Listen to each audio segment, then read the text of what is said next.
security is not just this little box on the side that we should think of as a cost center.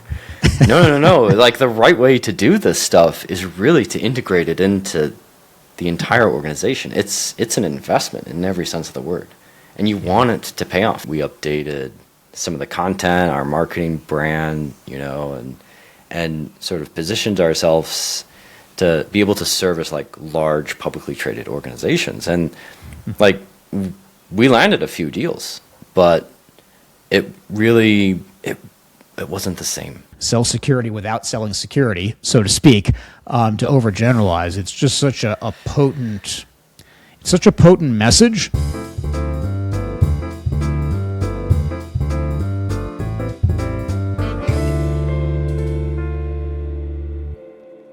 Welcome to the Disciplined Troublemakers podcast. I'm your host, Scott Shagory. Here on DT, we talk about scaling great technology companies and helping founder CEOs grow with greater ease and flow. Today, we'll be talking with Jon McLachlan. Jon is the CEO and co-founder of Ysecurity.io, where they help SaaS companies build practical embedded security and compliance programs without slowing down product development. He also leads Cyberbase AI, which focuses on helping organizations navigate the evolving intersection of AI and cybersecurity, which is a big topic. Jon's also the co-host of a podcast as well called the Security Podcast of Silicon Valley. It's launched in 2021. He's done over 90 episodes and interviews leaders across the cybersecurity and SaaS ecosystems. Jon, welcome to the Disciplined Troublemakers podcast. Thanks for carving out time to chat today. Scott, thanks so much for having me. It's a pleasure. Yeah, thank you. So I guess to kick things off, beyond the intro and so forth, is going back for context here to the beginning of Ysecurity. What was the specific frustration, or moment that made you say or think somebody has to build this differently, and I'm going to be the guy or the team that's going to go ahead and do that? What was that kind of backstory a little bit here? I'm always interested. Yeah. So why did we start Ysecurity? Honestly, it was a little bit of an accident. Mm-hmm. We, through our long and interesting careers out here in Silicon Valley, my co-founder and I, we have lots of friends that we develop over the years, and amazing people. They go off and they start amazing things, and they're starting their own companies. And none of them were really security experts, but they needed a little bit of help with security. Mm-hmm. And so they tapped us. They were friends, and so it made absolutely no sense for them to hire us full time. And so of course we were like, yeah, of course, let's help you out with security. And word started to get around that Sasha, my co-founder, and I, we were doing this, and so we just started to help our friends and folks starting amazing companies. And when it got to be too much work for two people, we hired our first person. Yeah. And that was 3 years ago. But if you fast forward to today, we're more than 45 people strong and operating the security function of lots of different companies here in Silicon Valley. Gotcha. Is your primary audience Silicon Valley SaaS or SaaS AI-enabled, if we use that now today, or do you guys have a particular vertical? So it might be finance, or it might be insurance, or it might be something else, or has it been really pretty organic at this point? It's very organic. We've helped founders build SaaS products in all of those areas. We do tend to gravitate more towards B2B, but I think that's just because of the nature of an investment in security can be easily realized in that B2B space. It's a little bit harder, a little bit trickier in the B2C space. Yeah. But yeah. Cool. Well, I guess one question I like to ask is that every single SaaS business ends up having, an ideal customer or ideal customer profile. And we talk with them, and they should be a buyer of, the service, they recognize the value, et cetera, like that. And even, they'll then, even with that, they'll go ahead and say no. So I'm kind of curious for Ysecurity, when there is that ICP who does understand some of that and should be the one that says yes, with what you're solving, and that somehow says no. Either they misunderstand the value or whatnot. What do you think that they are misunderstanding or misdiagnosing about the problem that you solve or could solve for them, but they take a pass? So where do we lose deals? Yeah, I mean, it could be there. I just think it's interesting sometimes where, a team has taken a lot of effort and really refined their ICP. They're in front of that ICP. The ICP says yes, effectively, to the value prop, but still ultimately sometimes says no.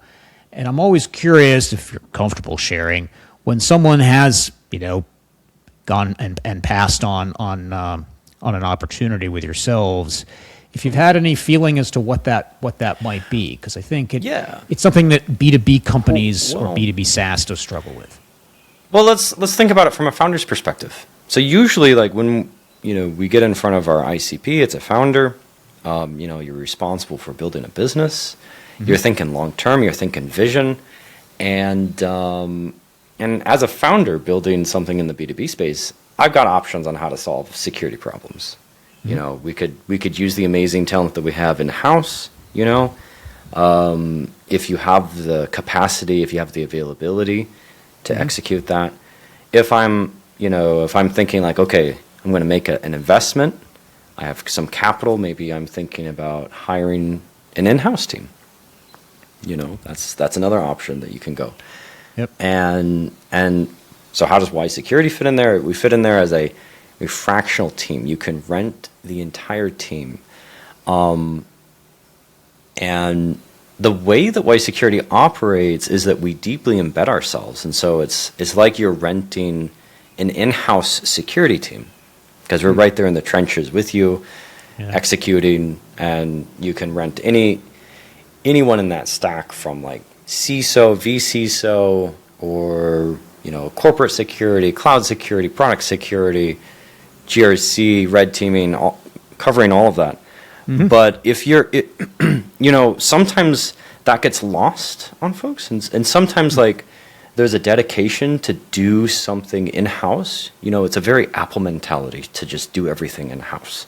And sometimes you run into a Steve Jobs type, and they're like, okay, we need to do this in-house. And then a Ysecurity model maybe doesn't work out so well, because technically speaking, is deep in the trenches as we are with everyone.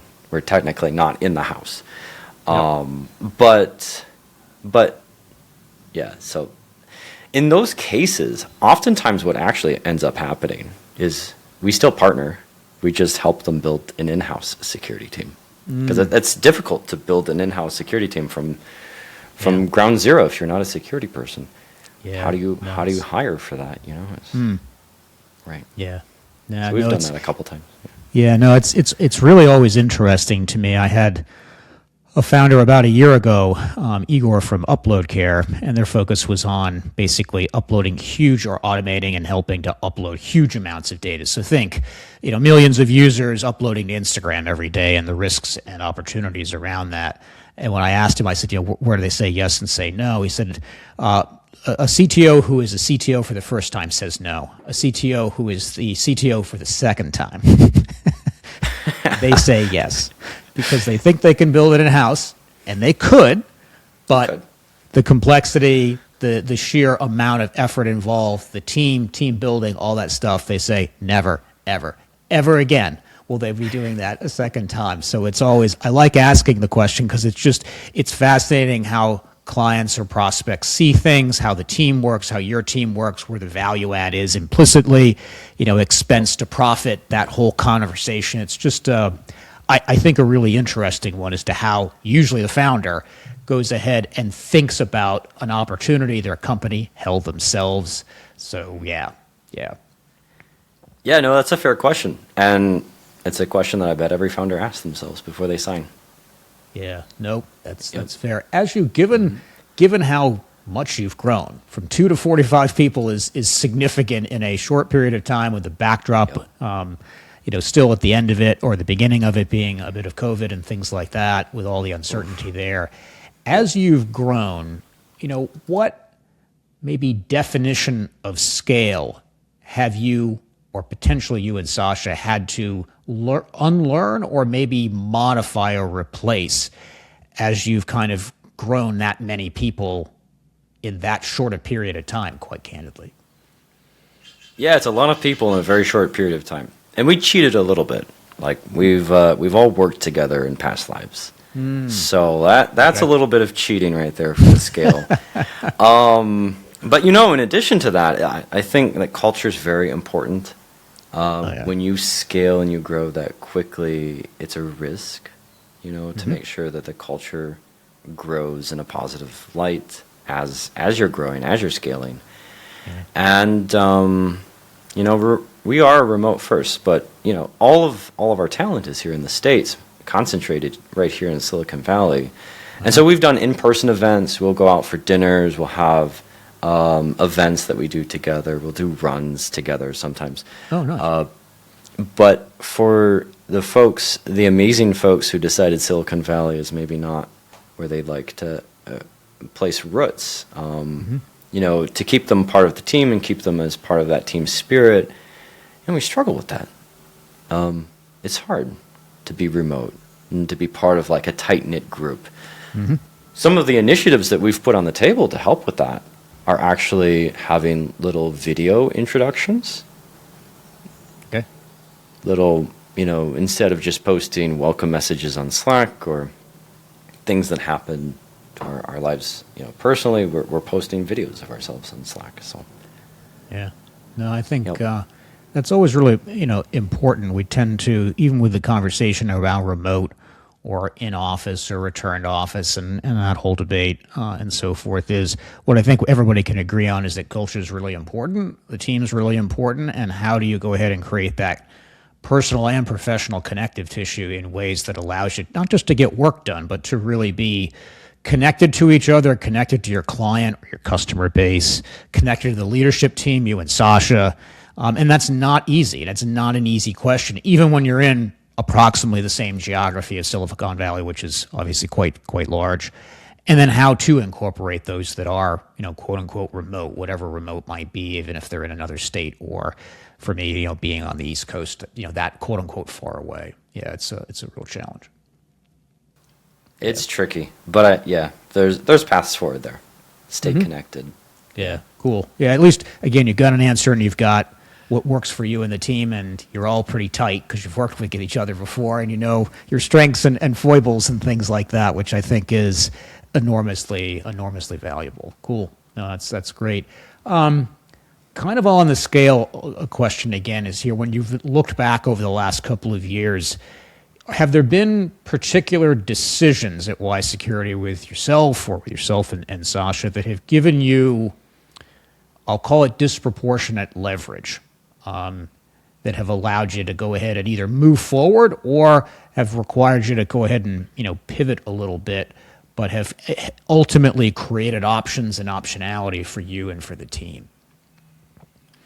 Yeah, that's a really interesting question. I mean, we've made mistakes for sure, where we tried something and it didn't work out the way that maybe we had envisioned it. Yeah. Earlier in the company, we tried to position ourselves to be able to service some very large organizations first and foremost. And we updated the website, we updated some of the content, our marketing brand, and sort of positioned ourselves to be able to service like large publicly traded organizations. And like we landed a few deals, but it really it wasn't the same, like our ability to deliver value into those types of environments was a lot of red tape, and our spirit of moving fast and staying focused and pivoting quickly and connecting the dots back to business success, it is just much more difficult. And so we saw a lot more signal and a lot more value that we could add to our customers staying focused with startups and partnering with founders who are there, who are willing to take risks and are right there in the trenches with you. So yeah. No, I think understanding at a deep level, deep emotional level, the biggest challenge is what keeps a founder up at night. You and Sasha live it every day. You have lived it for many years. You know it intimately, personally, and then you can obviously share and collaborate on those things. And I think knowing thyself professionally as a CEO or personally, and then the team and what you want to do, just answers so many questions and allows you to answer those bigger challenges around, okay, if we're chasing an enterprise client, this just doesn't feel right. It just doesn't work for us, even if the money's nice or the revenue's nice. Is that a fair statement? Oh, that's definitely fair. Yeah. And it really helped us realize, like, specializing in startups, being founders at heart ourselves, understanding the value of capital, understanding what it takes to close a customer, close a VC round, and grow, really. Like an obsession with that. Like, not just security, but how to position security so that all of those things just bloom, magically unfold. Yeah. Yeah. No, and I think it's something a lot of cybersecurity companies are challenged by, is that they're great with security, but connecting that to either a business outcome or embedding it in ways that allows the company, or the client, I should say, to grow and grow at a trajectory rate that is commensurate with what that client wants to achieve, is really, I think, the holy grail in some respects, where if you can do that, sell security without selling security, so to speak, to overgeneralize, it's just such a potent message, and to be able to really enable gains that are more challenging and yet at the same time provide genuine security. It's not just a checkoff list, if that's an accurate way to articulate it. Yeah, definitely. It's not just a checkoff. It's and there's, maybe in the beginning of my career, you could have given me a budget and I could spend it on security.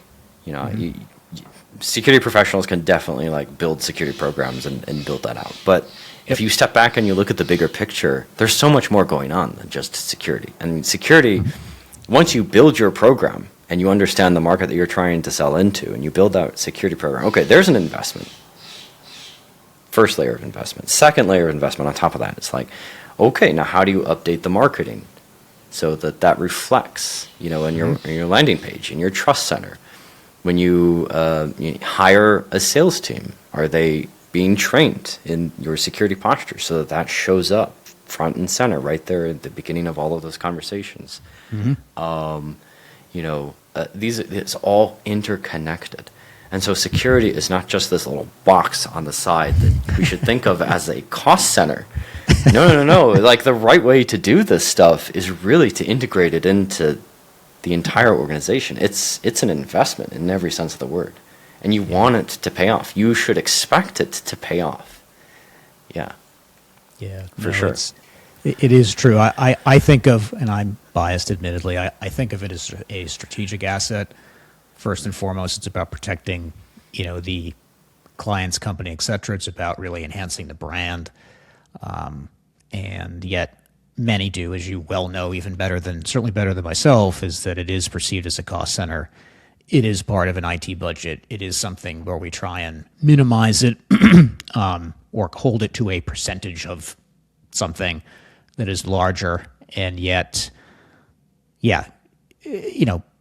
have it unfold essentially in a way that has you perceive a lens around it, that it is something that is necessary, but we go ahead and keep it to the side in some way until it bites you. And then everyone scrambles and the budget becomes infinite at that particular point. But then the stress levels are, astronomical at that juncture.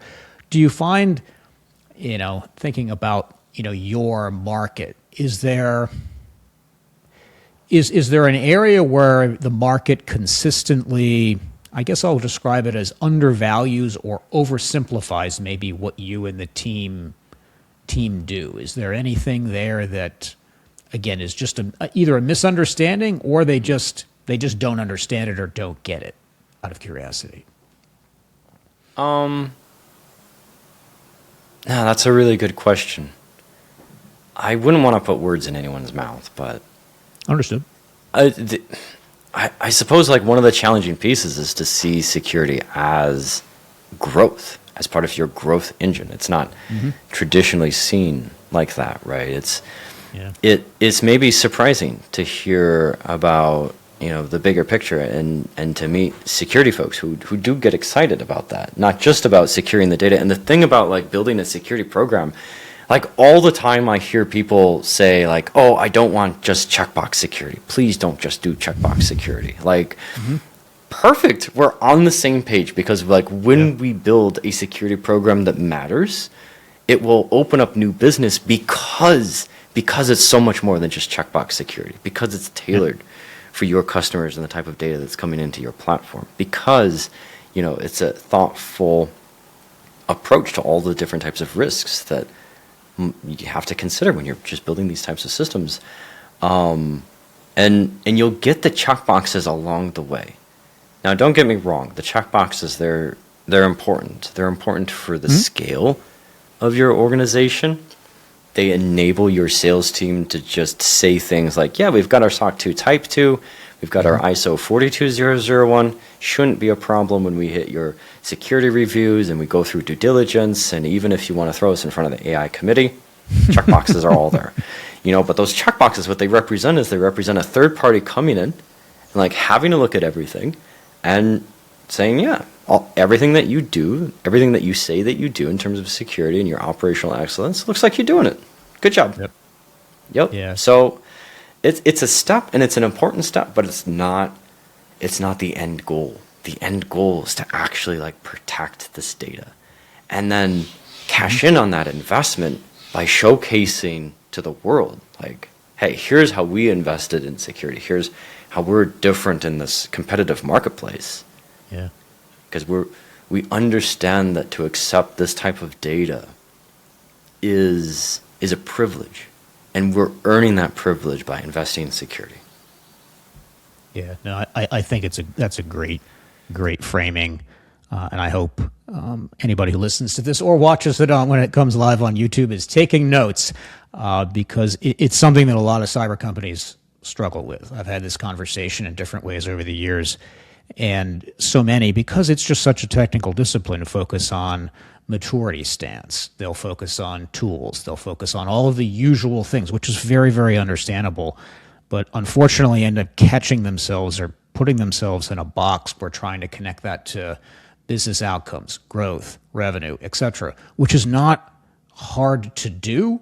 But often when we speak a particular language, 12 hours a day while we're in the trenches, it can be difficult to snap over into, talking with the folks in the finance function and then being able to communicate in their language and meet them where they are, and then be able to demonstrate that in a concrete way with numbers and et cetera like that, along with just the foundational elements before people just kind of turn off. And so I think that the way you guys and the way you've just articulated it now is really just enormously valuable to remind people why we're here and what it is about the work that you do and others do that's really just super important.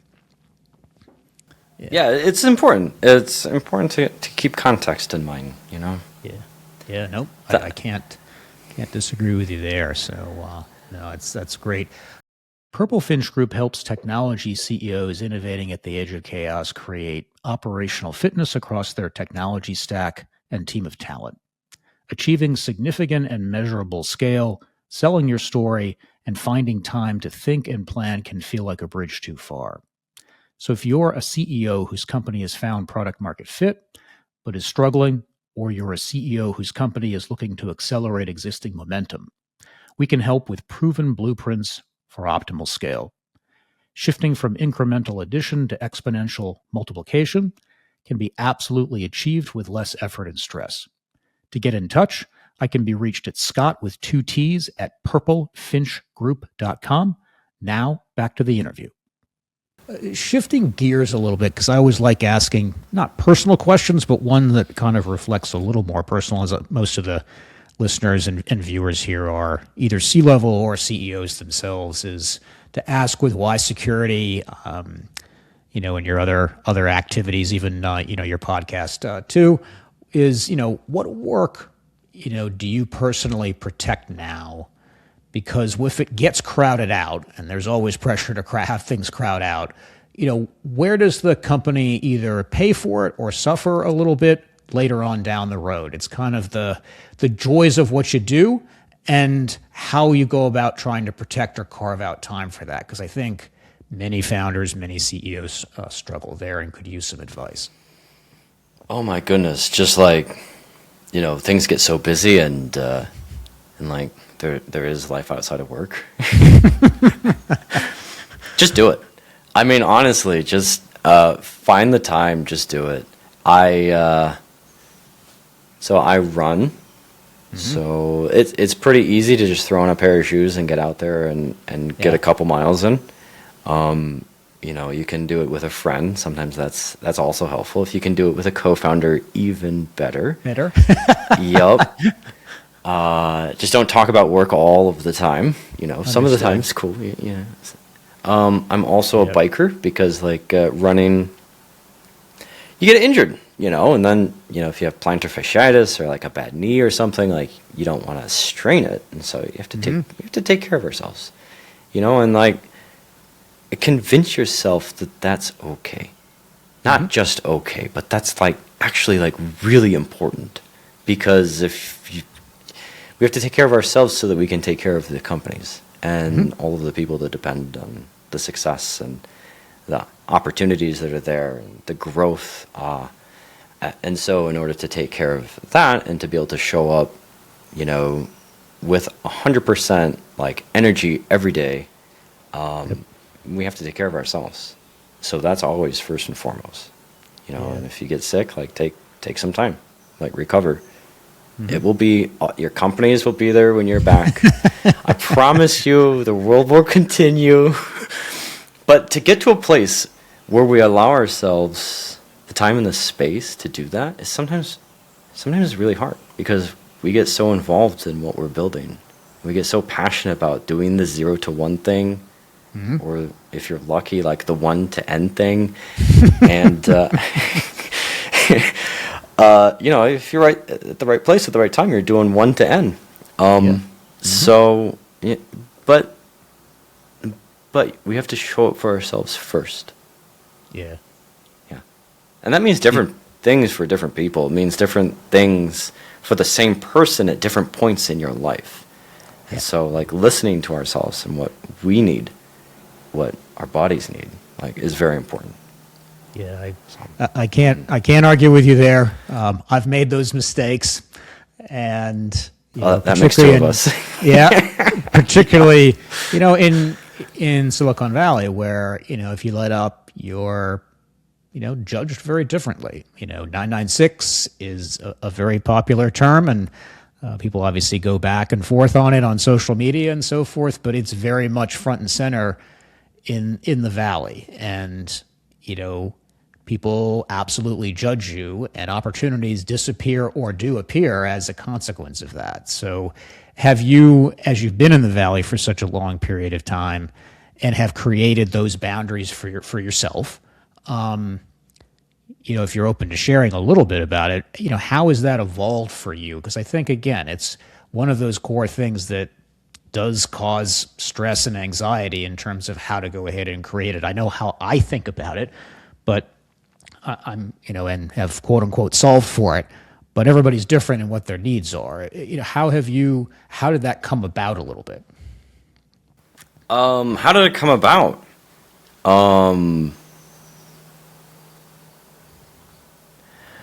Well, as life unfolds, different sort of things take place, right? And a while ago, a good chunk of time ago, I went through a pretty ugly divorce. And it really forced front and center, the need to take care of myself. And I went through this phase of, just becoming a total health nut. I tried being vegan, and it worked out really well, and it stuck.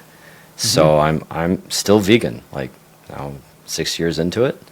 And that's also where I took running to the next level.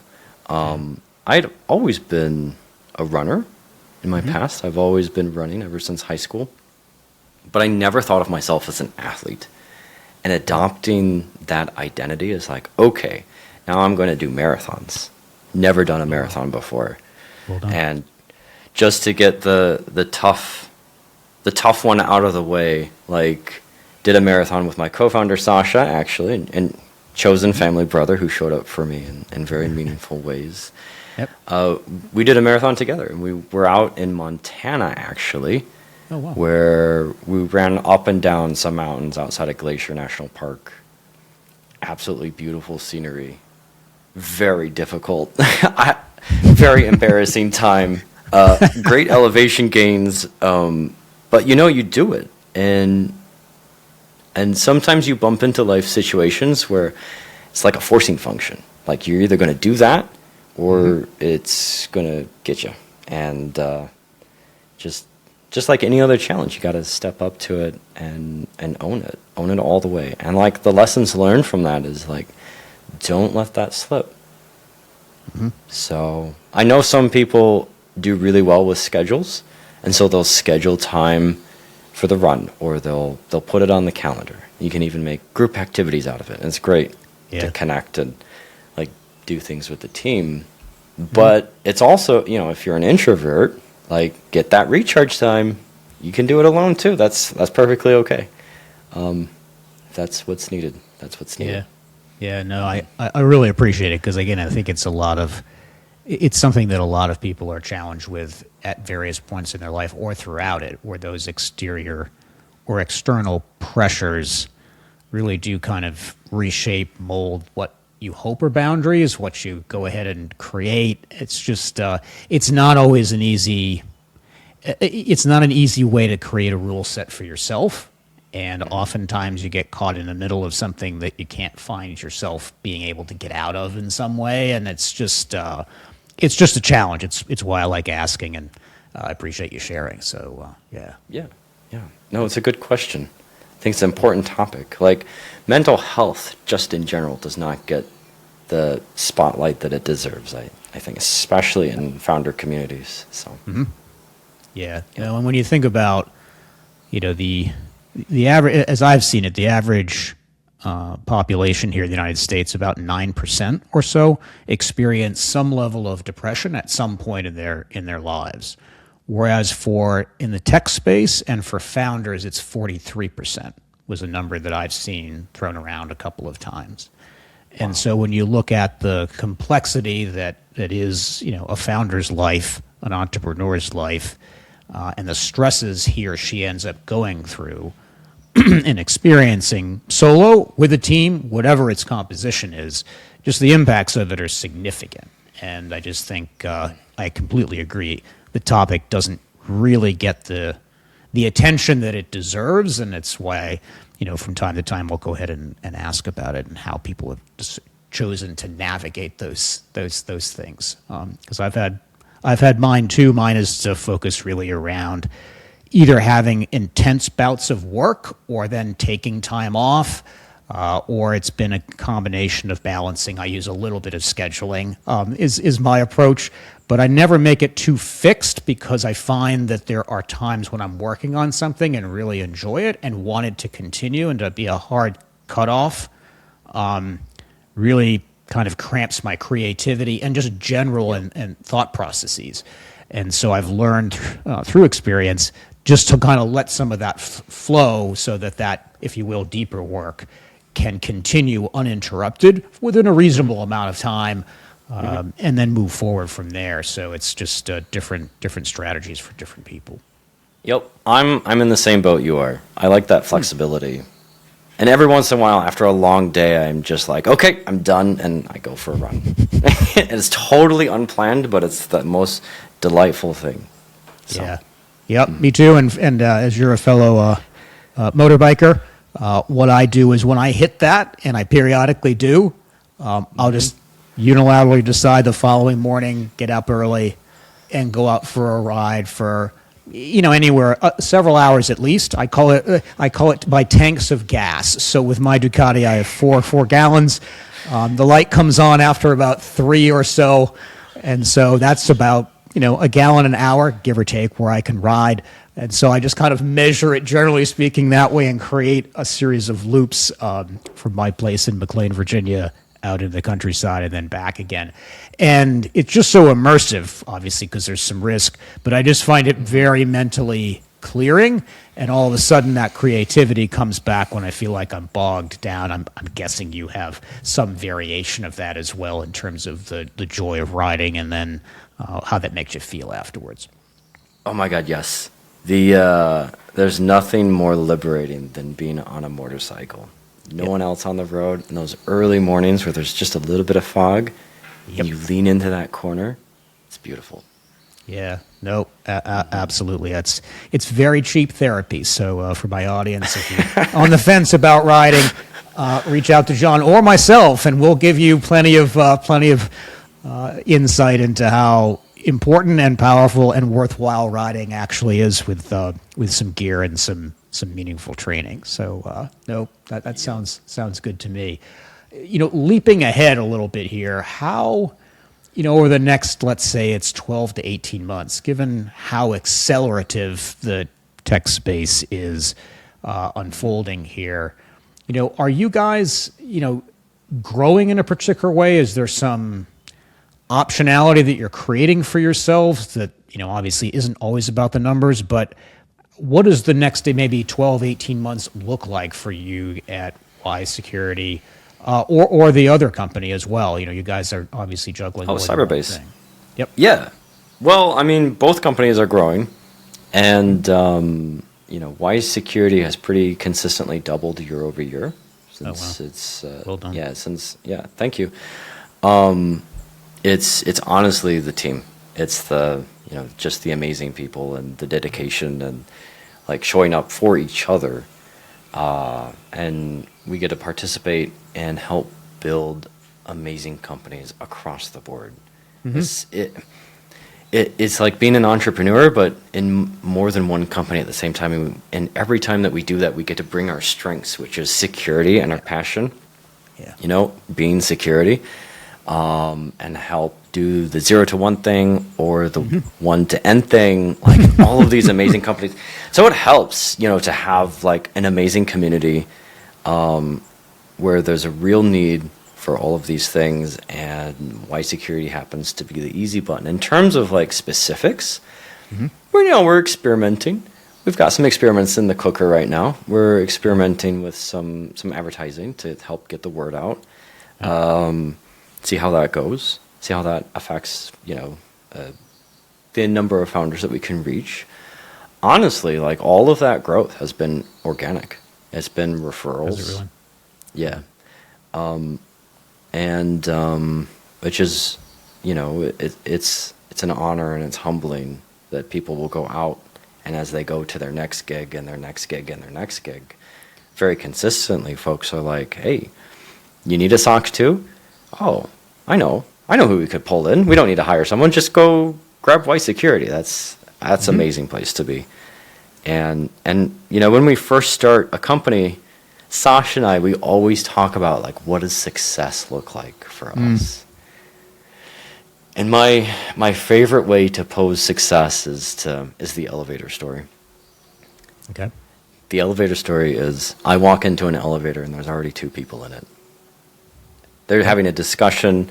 One of them turns to the other and says like, oh, we need to close all these new customers, but they keep asking for all these security things, and I'm just not sure like we have the in-house talent or even the bandwidth for all of these amazing folks that we already have to execute on this. And oh my goodness, like what do we do? And then success for Ysecurity is the other guy turning to this founder and saying, oh, that's okay, just ping Ysecurity, they'll handle it. That's what success will feel like. When I step into that elevator and I hear that discussion behind me, that's a good day. That will be a good day. So yeah, no. Do you think too, I mean, you've been in the Valley now for a long period of time. You obviously know a lot of people and have had a chance to network in person, obviously online and so forth like that. Do you think, to what extent do you think either your personal and professional networks, that of Sasha as well, and the extensive team as well as you've grown, there's obviously networking effects there. Has that been super, super powerful, because I think oftentimes teams will sometimes say, hey, I'm just going to sit here and build in my little corner. People will either naturally show up, it's build it and they will come. That still is pervasive.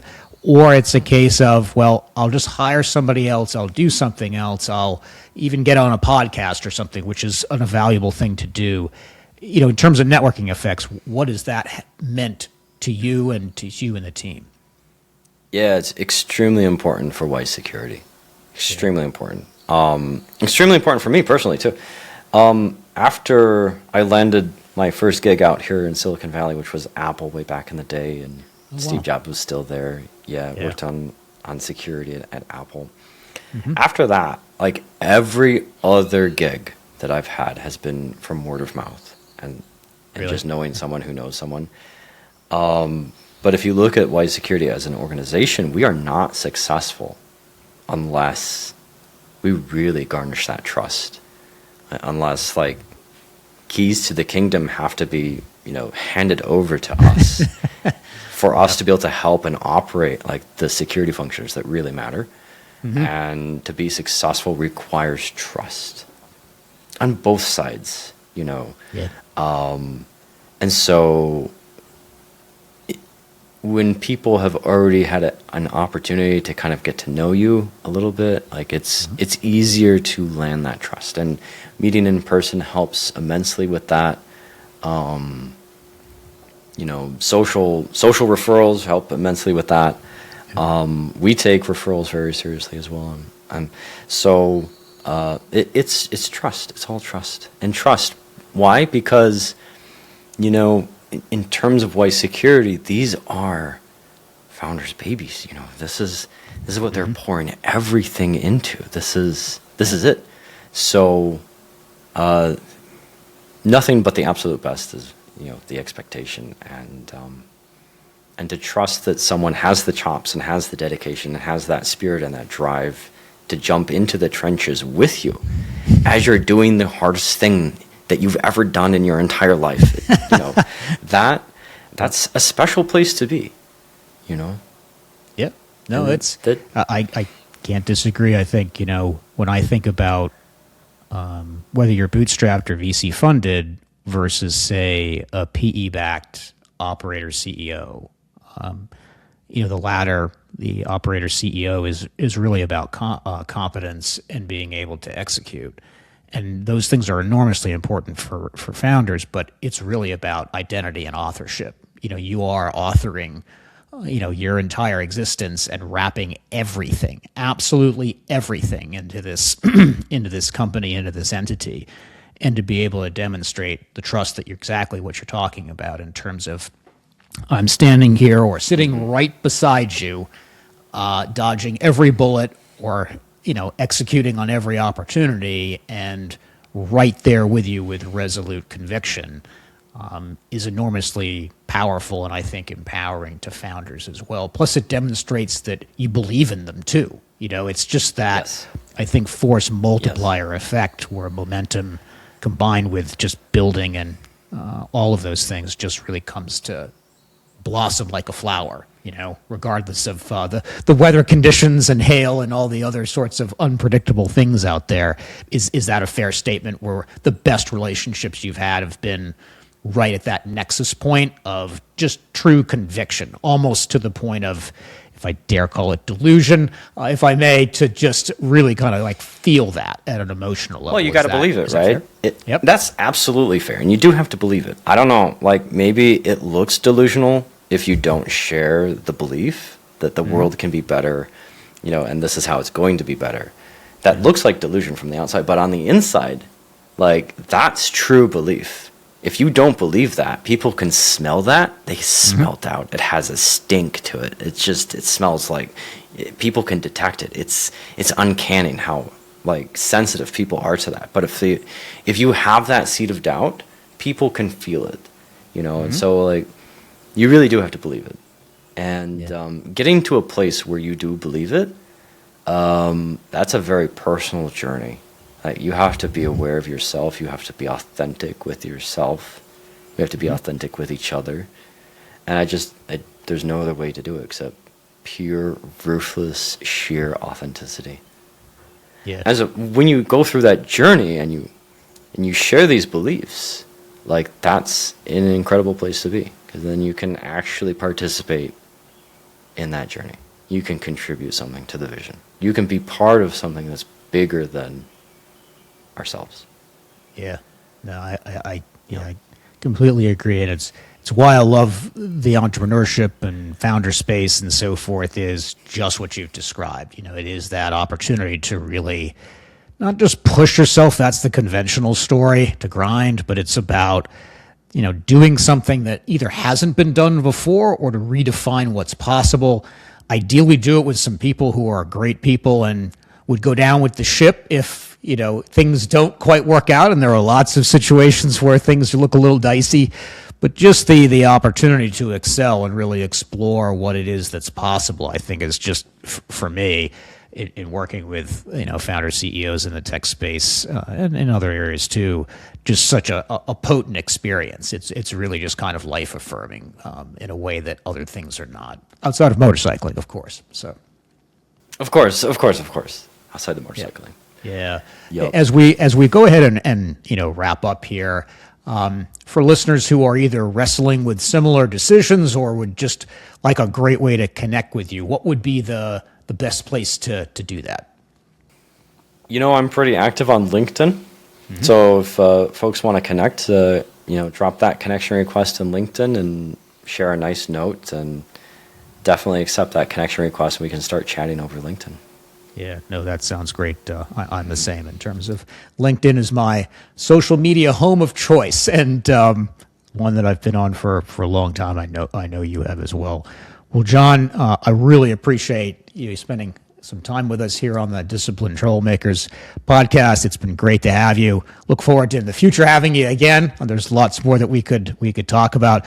For those of you who have an interest or a need for some cybersecurity, please reach out to Jon and check out his firm and his team. And with that, we will be back with another episode of the Disciplined Troublemakers podcast very soon. Cheers, everyone. Scott, thank you so much. Thanks, everyone. Yeah. Thank you for tuning into the Disciplined Troublemakers podcast, and we hope you found the episode valuable. If you did, please subscribe to the Disciplined Troublemakers podcast on your favorite platform and leave a review. Putting this podcast together is a group effort, so I'd like to provide a shout out to Heartcast Media and their team for all of the assistance they provide with each episode. If you want to get in touch with me directly, I can be reached at Scott with 2 T's at purplefinchgroup.com. Purple Finch Group is the sponsor of this podcast. We have another podcast episode out very shortly. Stay tuned.